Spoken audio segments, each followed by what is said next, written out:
So I've gotten a lot of questions regarding my bike, so this video is to show you what it's all about and what type of parts I'm running. The bike you've been seeing in most of the videos is a Trek 4 series, or a 4900 to be exact.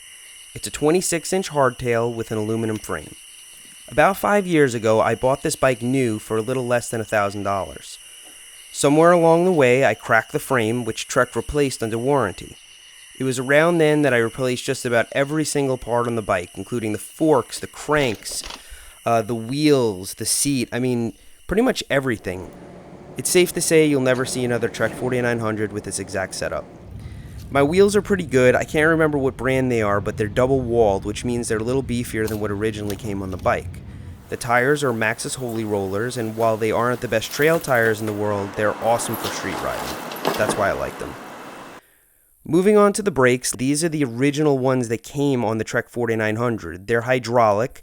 They're a little older, so they're pretty big and clunky. Newer hydraulic disc brakes are a little smaller, lighter, and more streamlined, but these are super reliable. I don't think I've ever serviced these at all since I got the bike, which is kind of hard to believe. My cranks are race face. I'm not sure what model they are, but the whole thing cost me like $100. Cranks, bottom bracket, and everything. I really like them. My bottom bracket could actually use a replacement because I've gone through water a few times and it's starting to make creaking noises, so I could probably replace those bearings. The Chainring is a race face narrow wide. It's a 32 tooth, and I replaced 3 chain rings and a derailleur up here with just this single chain ring. And down here in Florida, we don't really have much in the way of hills other than just short climbs. So I really don't need all those different gears. This one chain ring and 7 in the back seems to be fine for me.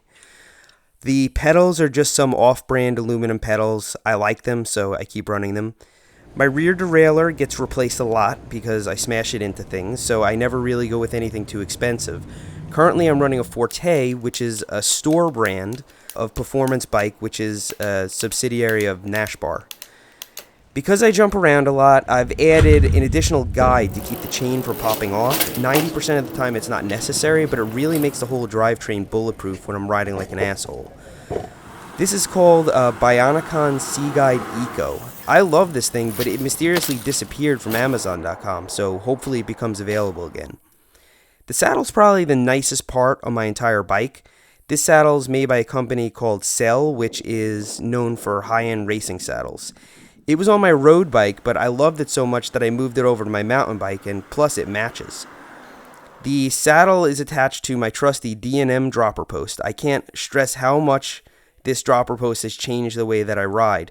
You get a switch up at the front of your bike to adjust your seat post. So you can press it, and just like an office chair, you put some pressure on it and sit down. The seat post drops down. You put some pressure on the switch and you lift up, and the seat post pops back up. So you can have the highest position as your optimal ride height, when you want to go really fast. And then when you want to do something really aggressive, like bomb a hill or bunny hop something, you can drop the seat down and you have plenty of space between you and the bike. This has been really important to me because anything I want to do, I can do on the fly. I don't have to stop and drop the saddle or put it back up. So highly recommend this.